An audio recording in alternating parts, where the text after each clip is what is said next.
d'abord remercier les organisateurs de ce colloque pour l'invitation qui m'a été faite de venir vous parler du Centre interuniversitaire québécois de statistique sociale, le CIQS, et des possibilités qu'il offre pour la recherche en santé et sécurité du travail.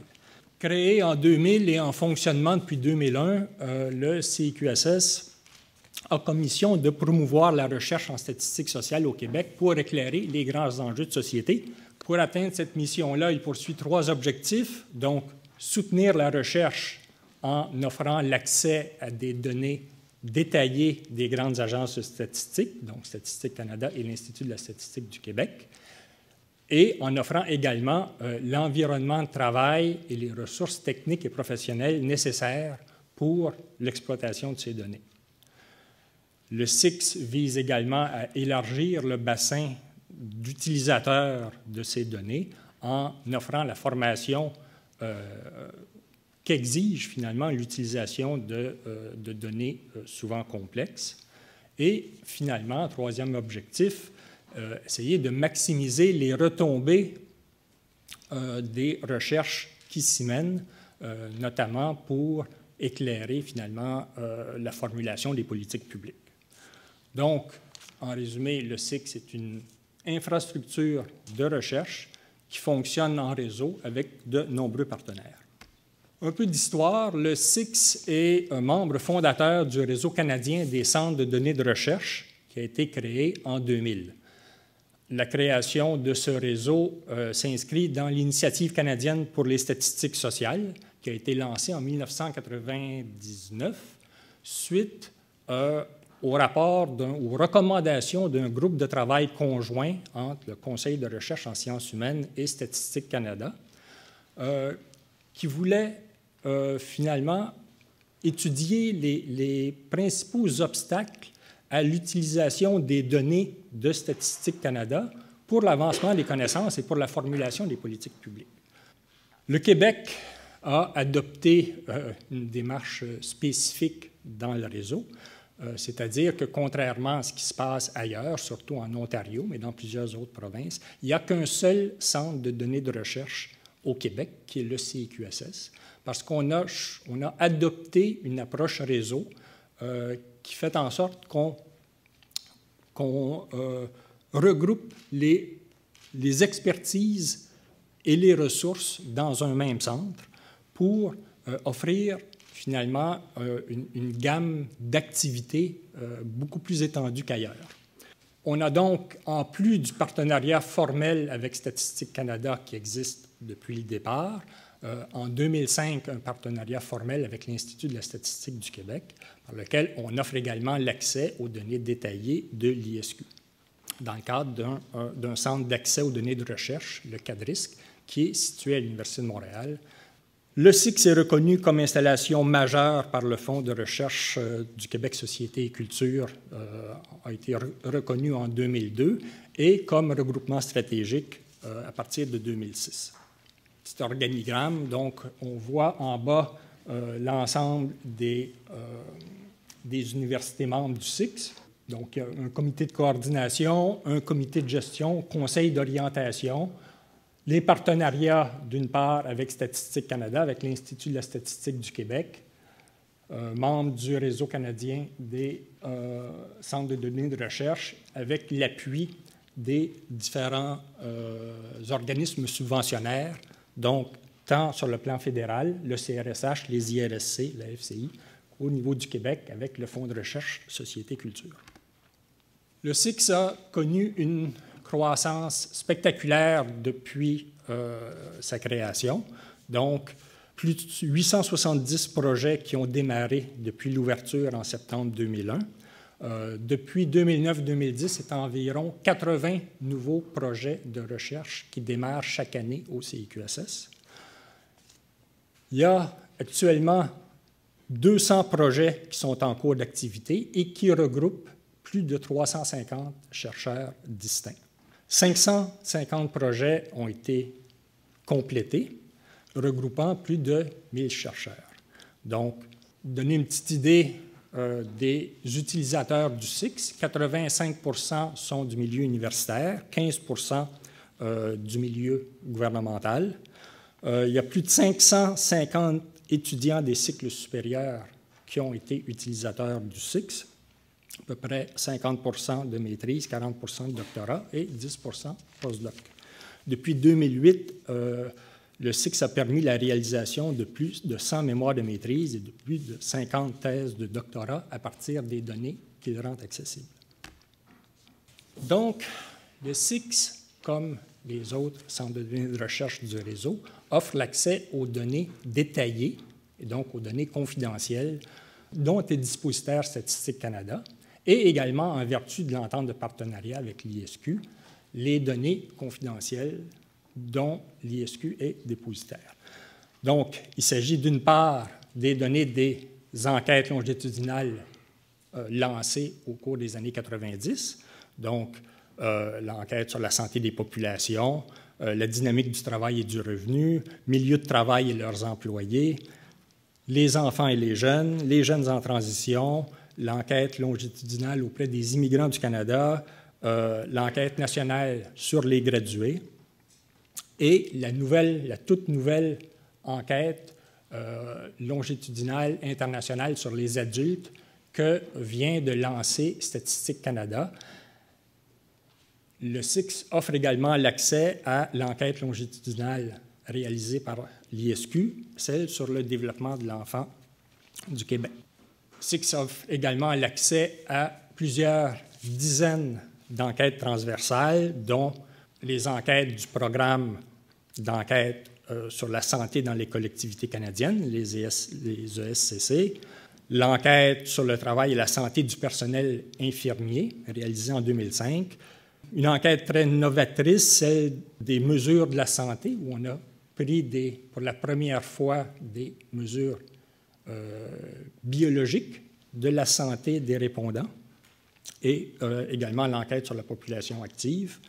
Et du côté des enquêtes réalisées par l'ISQ, je souligne celle de l'écotest.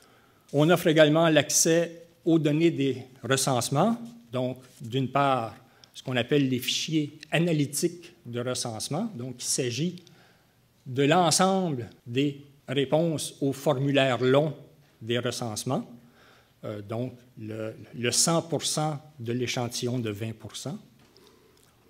qui est actuellement disponible pour les recensements de 1981 à 2006, et on attend les recensements de 71 et 76 au cours des prochains mois. L'enquête nationale sur les ménages de 2011 qui a remplacé donc le formulaire long du recensement de 2011.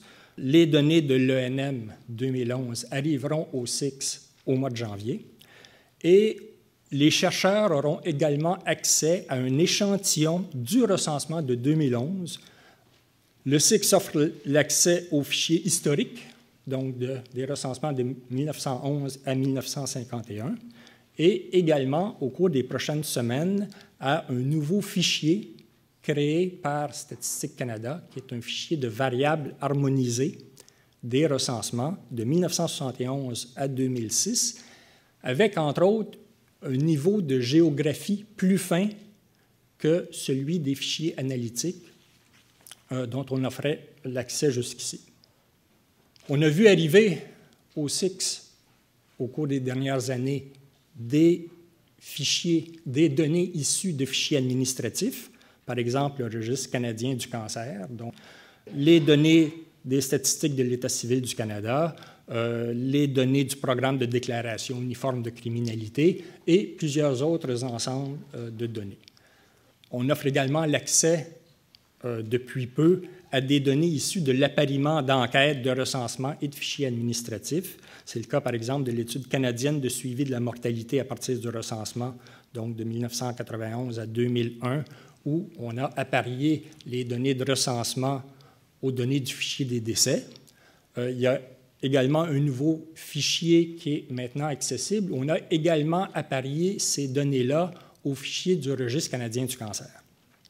Un nouvel ensemble de données est arrivé également, issu du couplage des données de l'enquête auprès des populations autochtones et du recensement de 2006. Donc, il y a de plus en plus de données de ce type qui sont accessibles au CICS. J'ai retenu un certain nombre d'enquêtes longitudinales, transversales et des données de recensement qui présentent, à mon avis, peut-être le plus d'intérêt pour la recherche en santé et sécurité du travail.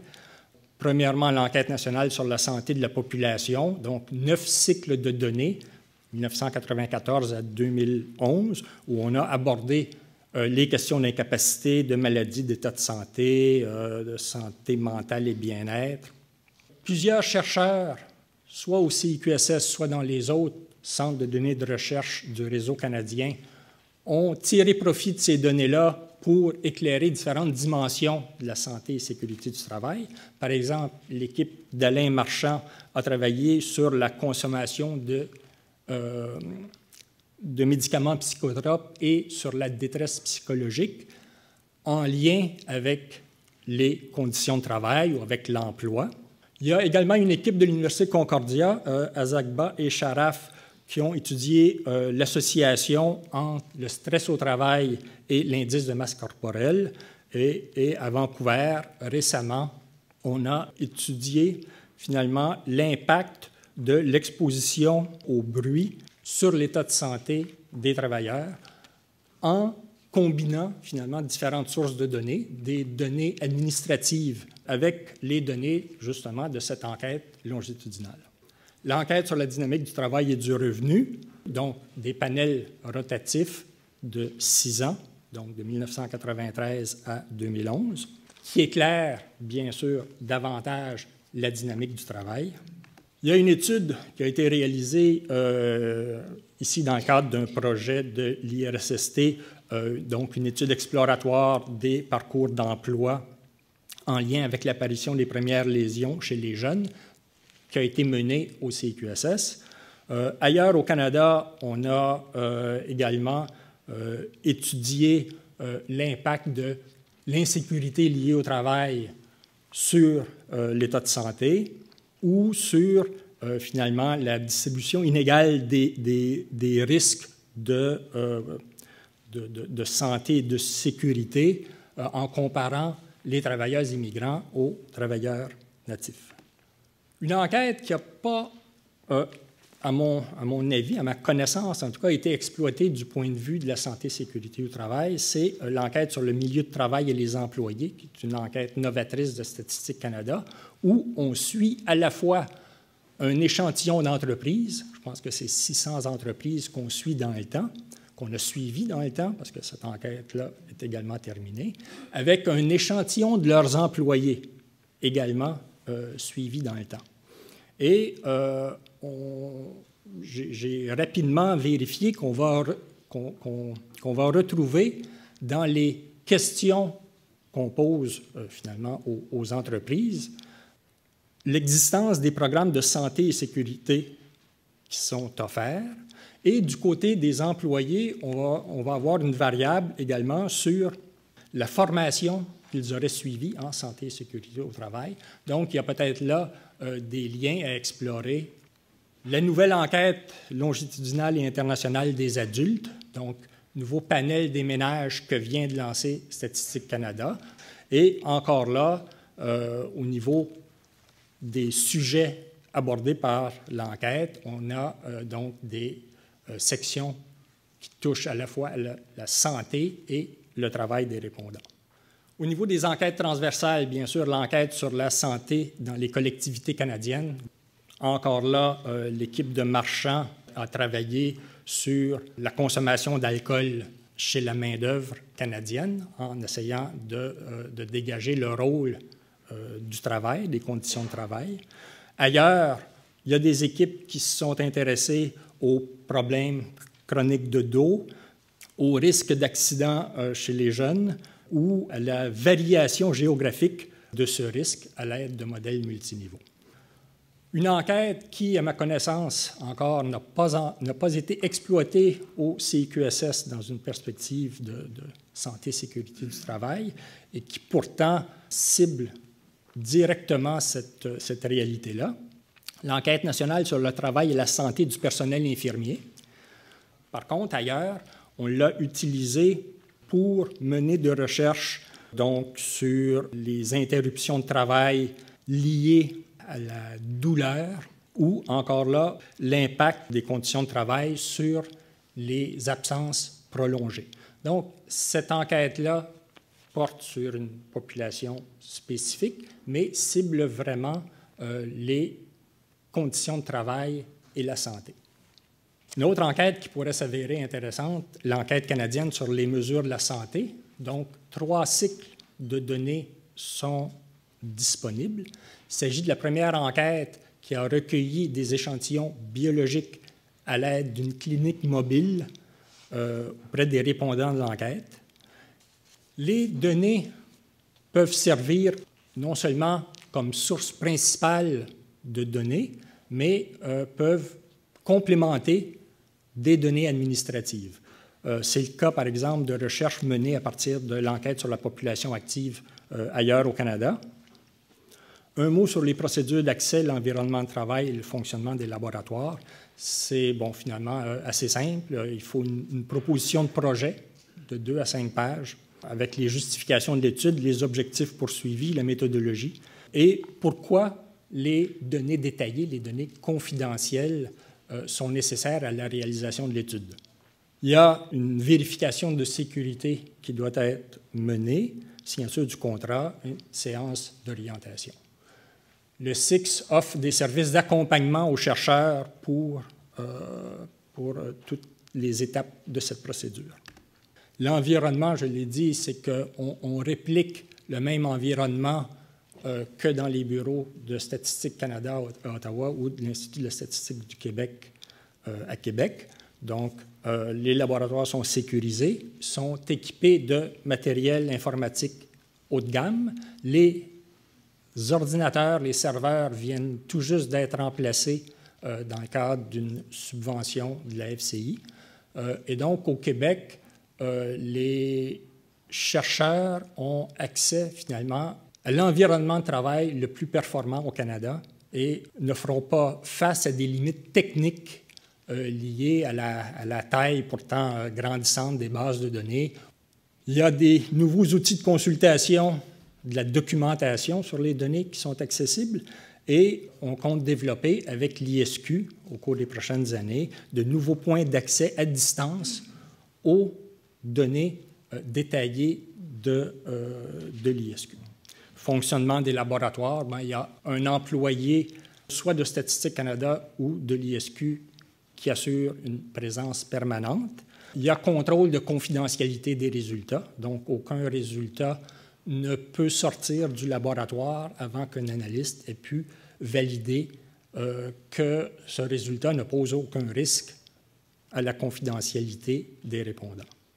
Et il y a un soutien technique et méthodologique qui est offert aux utilisateurs. Activité de formation, donc, pour permettre aux chercheurs de rester à jour, finalement, au niveau des méthodes requises pour analyser ces données souvent complexes ou pour former la relève. Le SIX offre, depuis sa création, des activités de formation.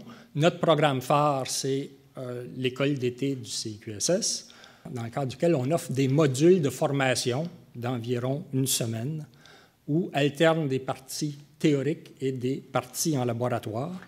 Il y a environ une dizaine de modules de formation qui sont offerts chaque année sur l'analyse des données de panel, l'analyse multiniveau, etc.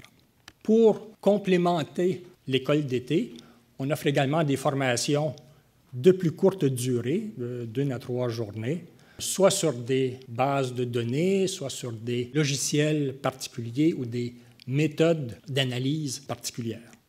Dans le cadre des activités d'animation scientifique, on offre des séminaires visant la présentation détaillée de certaines bases de données et de leur potentiel analytique, des séminaires sur des questions méthodologiques ou sur la présentation de résultats.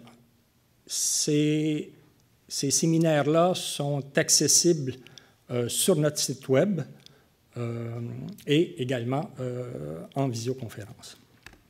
Activité de transfert, bon, on organise chaque année, en général, dans le cadre du congrès de l'ACFAS, des colloques. Le dernier en date portait justement dans le cadre de l'année internationale de la statistique sur les méthodes statistiques et les statistiques publiques, donc éléments clés pour la recherche et la gouverne. Toutes les diapositives des présentations qui y sont faites sont accessibles encore là sur notre site. On a une série de conférences internationales, donc à tous les 2 ans, et la prochaine en date, du 7 au 9 mai 2014, va porter sur les politiques sociales et les inégalités de santé, une perspective internationale. En conclusion, il y a eu récemment, dans plusieurs pays, de grands exercices de réflexion sur l'avenir de la recherche en sciences sociales, notamment la National Science Foundation, en 2011, a publié un rapport qui s'appelle « Rebuilding the Mosaic ». La British Academy au Royaume-Uni, également un rapport « Society Counts ». Les organismes subventionnaires fédéraux du Canada viennent de publier un document de réflexion intitulé « Tirer profit des données massives ». Et également, plus près de nous, il y a eu, dans le cadre des travaux préparatoires de la politique nationale de recherche et d'innovation, qui a mené au cahier du participant pour les assises. Il se dégage de ces documents-là une vision commune de ce que va être la recherche de demain. Donc, elle sera orientée vers la compréhension de grands enjeux de société, comme les enjeux liés à la santé et la sécurité du travail. Elle sera intersectorielle et associera de façon croissante des chercheurs d'horizons disciplinaires variés travaillant en collaboration dans le cadre de grandes équipes. Et elle devra s'appuyer de façon intensive sur l'analyse de bases de données multiples et complexes. On parle de Data Intensive Research. Il y a également un consensus qui se dégage dans ces grandes réflexions sur les conditions qui doivent être réunies pour assurer le développement de cette recherche. Donc, il faut bien sûr avoir des données quantitatives de qualité de différentes sources et qui sont accessibles. Il faut des infrastructures de recherche de pointe offrant l'accès aux données détaillées, confidentielles, dans les conditions qui permettent de les exploiter de façon efficiente et dans le respect des normes éthiques. Que ces infrastructures-là sont nécessaires, je pense, ou j'espère vous avoir démontré que le SIX est une de ces infrastructures. Et il faut une masse critique de chercheurs de plusieurs secteurs et disciplines capables de tirer profit des données pour faire avancer les connaissances et appuyer la formulation des politiques publiques. Là, grâce entre autres à une organisation comme l'IRSST, et votre présence en témoigne, je pense que cette condition est également réunie au Québec. Et donc, dernier point que je voulais faire, peut-être le plus important, c'est que vous dire que le CQSS est ouvert finalement à toute forme de collaboration qui pourrait permettre de tirer profit des données pour éclairer de grands enjeux comme celui de la SST. Merci beaucoup.